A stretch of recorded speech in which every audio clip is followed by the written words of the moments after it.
Bonsoir à tous, bienvenue dans Plus d'Actu. Il y a quelques jours, les pompiers alertaient sur les risques d'incendie en forêt de Soignes. Ils ont d'ailleurs été appelés pour des départs de feu.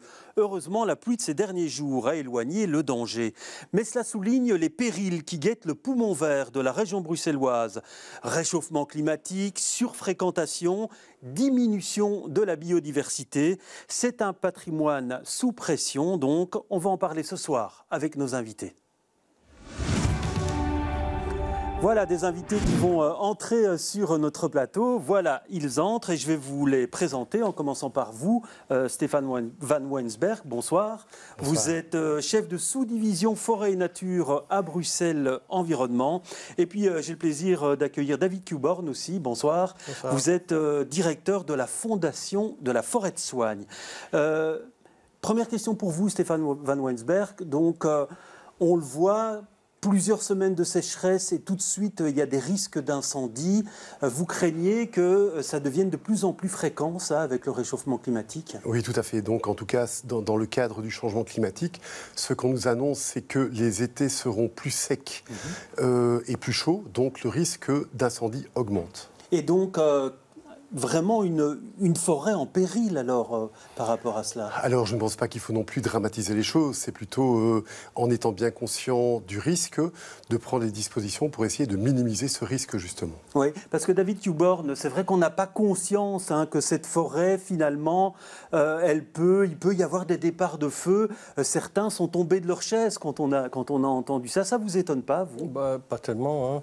Mais je dirais un peu la règle de bon sens, c'est quand on va se promener en forêt qui fait sec, on ne fume pas, c'est tout. Oui, c'est pas facile à faire entrer dans les habitudes. On va en parler d'ailleurs. On va revenir sur ce départ d'incendie qui a eu lieu il y a quelques jours. On a été sur place avec un des gardes forestiers. Je vous propose de voir l'extrait de ce reportage. On voit encore les traces noires sur le tronc. Il a brûlé sur plusieurs mètres, c'était il y a environ un mois. Ce serait probablement quelqu'un qui serait venu s'asseoir sur la bûche, qui aurait sûrement fumé une cigarette et qui serait parti sans vérifier qu'elle soit bien éteinte. Une petite cause et des conséquences qui auraient pu être dramatiques. Heureusement pour cette fois, des promeneurs passaient par là. Les pompiers sont donc intervenus rapidement. Ces dernières semaines, 2 départs de feu ont été enregistrés dans la forêt et on n'est visiblement pas passé loin récemment d'un nouvel incident. Voici des lanternes volantes que j'ai retrouvées récemment en forêt.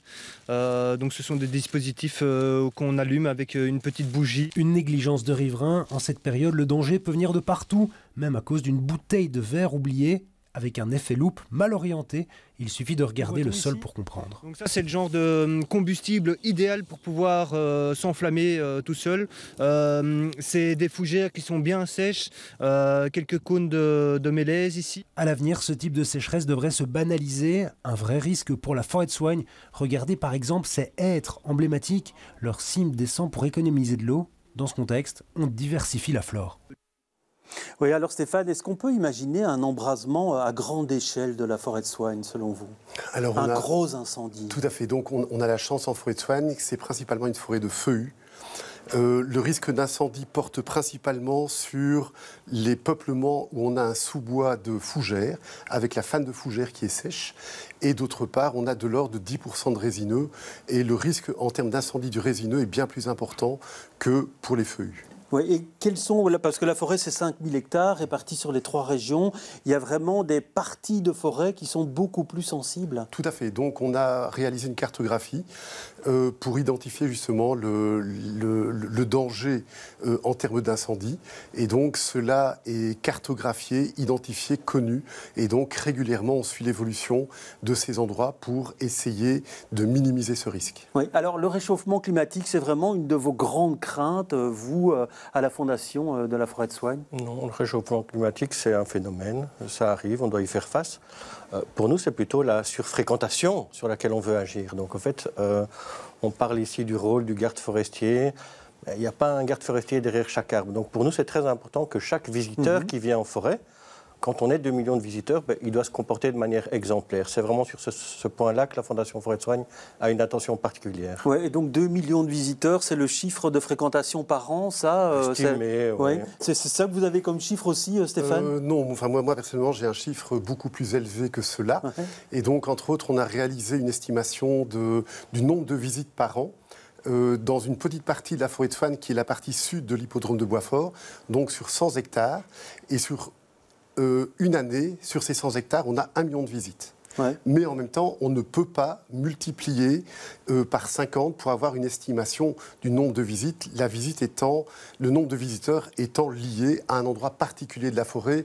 Au niveau du rouge-cloître, on a probablement aussi un niveau de fréquentation qui est comparable, mais à d'autres endroits, plus dans le sud de Bruxelles, une fréquentation moins importante. Alors on aura l'occasion d'en parler, de la surfréquentation qui est très importante à certains endroits. On le constate, mais un mot encore sur ces phénomènes climatiques extrêmes. Qu'est-ce que vous craignez le plus, vous ? Est-ce que c'est la sécheresse pendant plusieurs mois, ou alors c'est une tempête qui pourra avoir d'énormes dégâts sur les arbres ? Bien, nous, notre objectif est beaucoup plus d'essayer de maintenir une forêt dans le long terme. De par le fait que cette forêt est en même temps l'habitation, la maison de toute une biodiversité liée à ce milieu. Et notre objectif, au travers de la gestion que nous menons, c'est de faire perdurer le massif forestier dans toute sa richesse et toute la diversité de ses habitants. Oui. Et une tempête qui pourrait avoir comme conséquence que beaucoup d'arbres tombent, ça, c'est pas une crainte pour vous aujourd'hui ? C'est une crainte aussi, bien entendu, parce qu'en 1990, par exemple, nous avons connu en janvier-février 4 épisodes de tempête où le vent a dépassé des forces de 140 km/h. On a eu des chablis, donc des arbres renversés par le vent sur plusieurs dizaines d'hectares, mais en même temps, ce type d'événement n'est pas fréquent, heureusement. Ouais. Alors, sur base de cela, nous avons réalisé différentes études en forêt, et ce qui est apparu comme chiffre intéressant, c'est que la sensibilité des peuplements de hêtres vient de la hauteur des arbres, et le chiffre pivot, c'est 25 mètres de hauteur.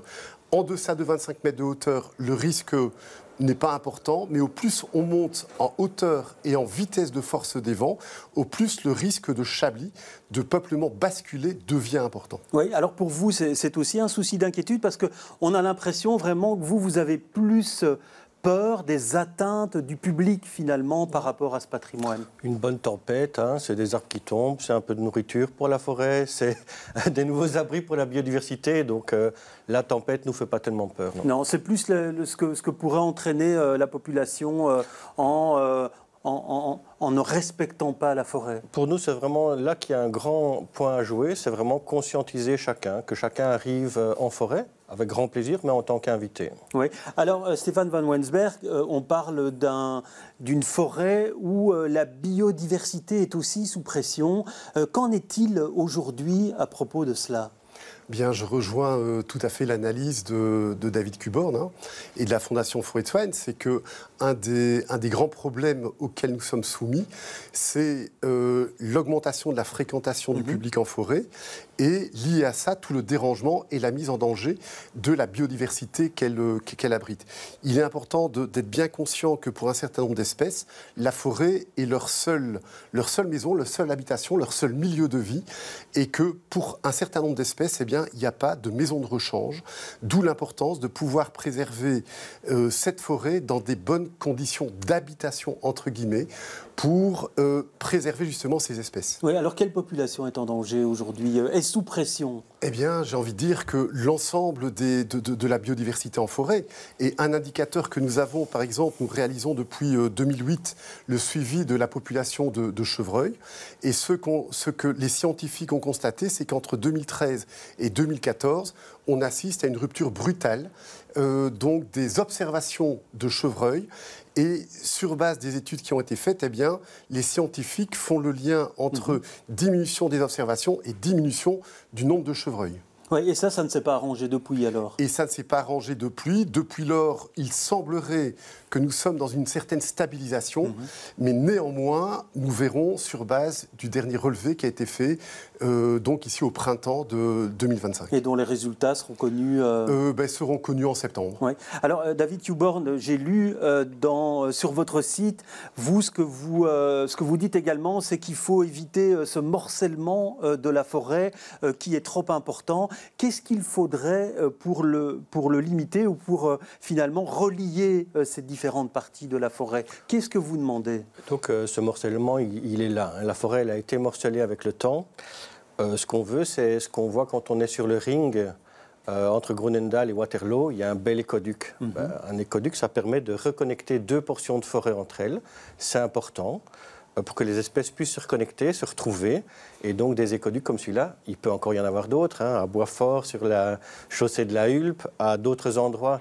Ce n'est pas tellement un écoduc qu'on peut construire, mais par exemple, en détruisant certains bâtiments, je pense à la clinique de la forêt de Soigne à la Hulpe, on reconnecte aussi 2 portions de forêt. Et à d'autres endroits, c'est peut-être encore plus simplement en fermant une route, en la rendant à la forêt, en éteignant l'éclairage, qu'on pourra reconnecter 2 portions de forêt. Oui, alors ce morcellement, c'est un handicap pour la forêt, c'est un sérieux handicap et donc nous œuvrons pour justement recoller un peu les morceaux de ce miroir brisé.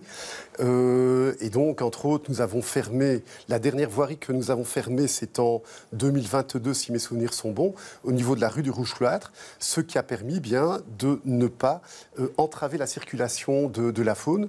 Autre activité que nous avons, action que nous avons fait récemment, c'était en 2010, c'était la construction du premier écopont en forêt de Soigne au niveau de la ligne 161 dans le cadre des compensations liées au développement du RER. Et nous avons comme projet ici, tout prochainement, l'aménagement d'un nouvel écopont au niveau de la chaussée de la Hulpe. Et l'aménagement de ces 2 écoponts doit permettre de reconnecter de l'ordre de 2000 hectares de forêt de Soigne et ainsi permettre à toute cette faune de pouvoir échanger et de ne pas être isolée.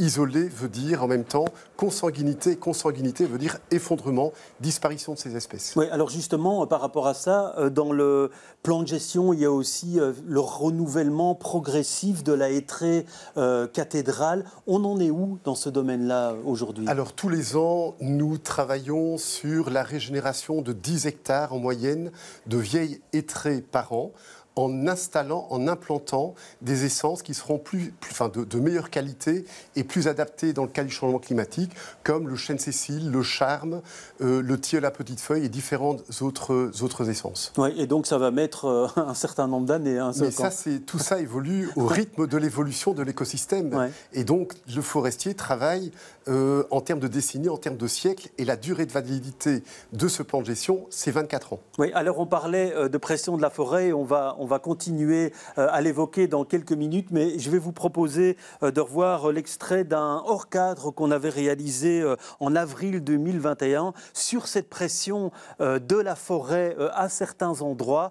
Et vous allez le voir, c'est une époque où on porte encore des masques. Vous allez le voir, c'est particulièrement sensible à l'endroit où l'on trouve l'ail des ours. On est ici devant une belle station d'ail des ours en lisière d'une petite avenue de Uccle. Et c'est une station d'ail des ours qui est très convoitée par les cueilleurs, que ce soit des particuliers ou des personnes qui revendent l'ail des ours sur les marchés ou des personnes qui approvisionnent des restaurants. On a identifié un restaurant qui envoie des personnes cueillir de l'ail des ours ici et qui recevra un courrier de l'administration. Ici, on en a déjà quelques feuilles avec le bourgeon floral qui est en train de se développer.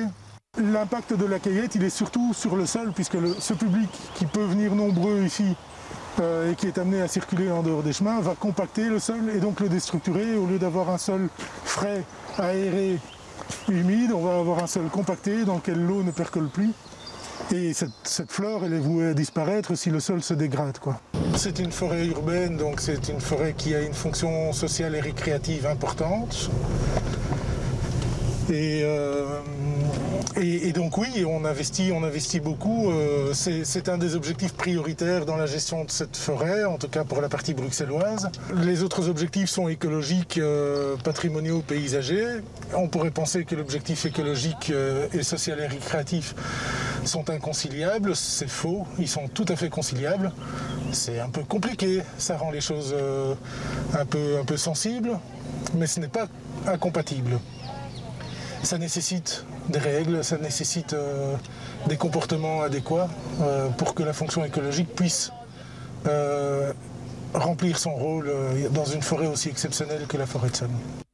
Alors David Cuborn, vous demandez aussi un renforcement des services forestiers. Il y a un problème pour l'instant, on n'arrive pas à assez surveiller cette forêt de Soigne ? On demande qu'il y ait une présence des gardes forestiers suffisante, mais avant tout, on est partisan que chacun joue un plus grand rôle dans la responsabilité collective pour protéger la forêt. Ça veut dire que des gardes forestiers, il en faut un peu plus. Et certainement, en Flandre, en Wallonie, ils sont tout à fait insuffisants. Mais à côté de ça, on compte aussi sur les associations nature qui sont présentes souvent en forêt, qui organisent des visites guidées. Eh bien, il faut que ces associations nature, elles aient plus de participants à leur visite guidée. Comme ça, les gens seront mieux sensibilisés et ils rentreront en forêt avec une meilleure connaissance de la forêt. Ils y seront plus attentifs. On travaille aussi avec des volontaires, des gens qui aiment la forêt, qui s'engagent pour la forêt, qui se forment et qui sont par la suite présents aussi pour informer les visiteurs, leur rappeler de s'y comporter en invité, d'adopter les bons gestes de la forêt. C'est cette manière-là qu'on voit vraiment plus que le seul volet répressif. Oui, alors on le sait, le Covid a entraîné une fréquentation beaucoup plus grande de la forêt. On imagine que c'est encore le cas aujourd'hui. Est-ce que vous arrivez à faire face finalement à toute cette masse qui à un moment donné envahit la forêt? On pense particulièrement au week-end. Tout à fait. Donc, notre objectif est d'essayer d'encadrer le mieux possible le public qui vient en forêt. Le public vient principalement le week-end, mais pas seulement. Il vient également après les heures de travail. Et donc, c'est important d'avoir un service de surveillance en nombre suffisant pour pouvoir Stéphane ? Non, pour l'instant, nous sommes en manque de personnel.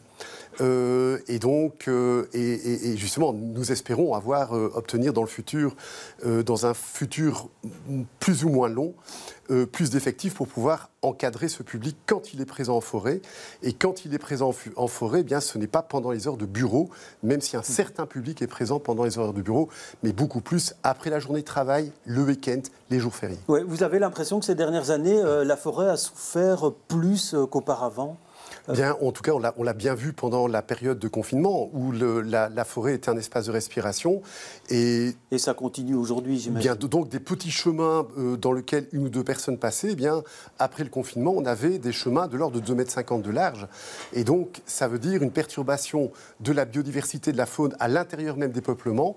Et donc, avec la Fondation, nous agissons pour essayer justement d'empêcher le passage dans des chemins non officiels pour redonner plus d'espace à cette biodiversité naturelle. Oui, alors est-ce que vous pensez qu'à un moment donné, il faudrait essayer d'amener les gens à d'autres endroits de la forêt, puisqu'on voit que certains sont vraiment, ce sont des spots et donc on y va toujours, alors que d'autres sont beaucoup moins fréquentés?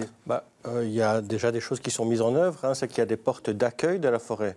Et donc si beaucoup de visiteurs trouvent suffisamment de forêt à la porte d'accueil de la forêt, ils ne sont plus obligés d'aller se promener jusque dans le cœur le plus fragile. Mais il y a une autre initiative, c'est cette notion de parc national. Donc la partie flamande de la forêt de Soignes, le bois de Halle, la forêt de Myrdal sont devenus un parc national. Ils ont obtenu ce statut-là. Ça veut dire qu'il y aura plus de nature qui sera créée dans ce territoire-là. Et donc un nouveau territoire qui sera aussi plus attirant pour les visiteurs, pour les habitants.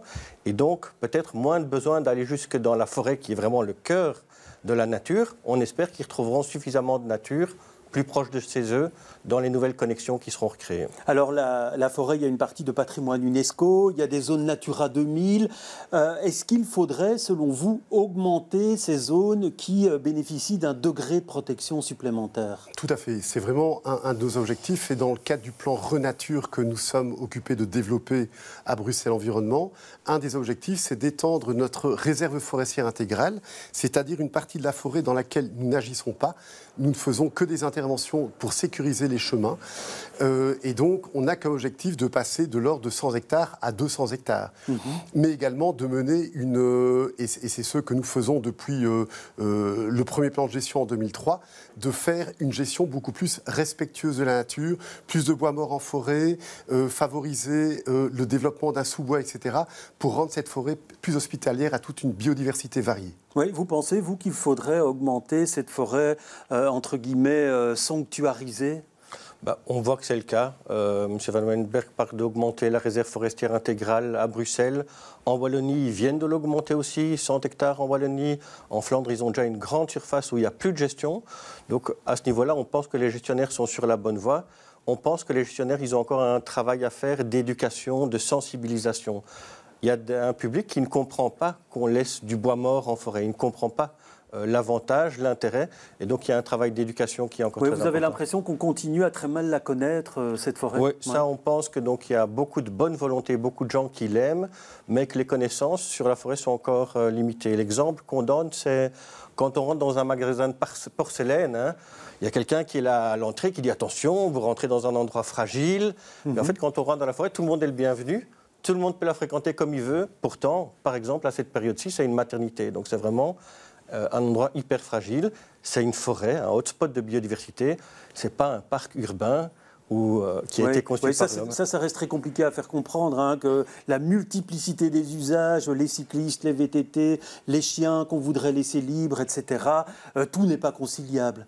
Tout n'est pas conciliable, raison pour laquelle il y a des lois que les gardes forestiers et les surveillants sont chargés de faire respecter, mais notre objectif principal est d'informer, de sensibiliser le public pour essayer justement de lui faire prendre conscience de l'impact de tel ou tel comportement et ainsi de devenir nos ambassadeurs pour stimuler d'autres promeneurs à adopter les bons comportements de protection et de respect de cette nature fragile. Alors il y a encore un thème que je voudrais aborder parce qu'on est souvent alerté par des amoureux de la forêt de Soignes et par ceux qui la défendent en disant « Attention, on n'arrête pas de s'attaquer aux lisières de la forêt pour finalement dédier ces parcelles à l'immobilier ». Est-ce que c'est une inquiétude pour vous aussi, ça? C'est une réelle inquiétude. Et je rejoins sur ce point-là aussi le combat que mènent les Amis de la forêt de Soignes en faveur de la protection des lisières. Les lisières, eh bien, ce sont en même temps des endroits de connexion avec d'autres espèces d'autres sites semi-naturels. Et le fait de construire sur certaines lisières, eh bien, c'est entraver le passage, par exemple, de chauves-souris vers le bois de la Cambre. Voilà, il y a vraiment tout un travail d'aménagement du territoire qui doit être fait dans le respect de ces lisières forestières et ainsi permettre d'avoir un réseau écologique actif et bien présent ici en région bruxelloise. Oui, ça veut dire que vous, Stéphane Van Wensberg, il y a des lisières aujourd'hui qui sont considérées comme des parcelles où l'on peut bâtir. Il faudrait changer le statut de ces endroits?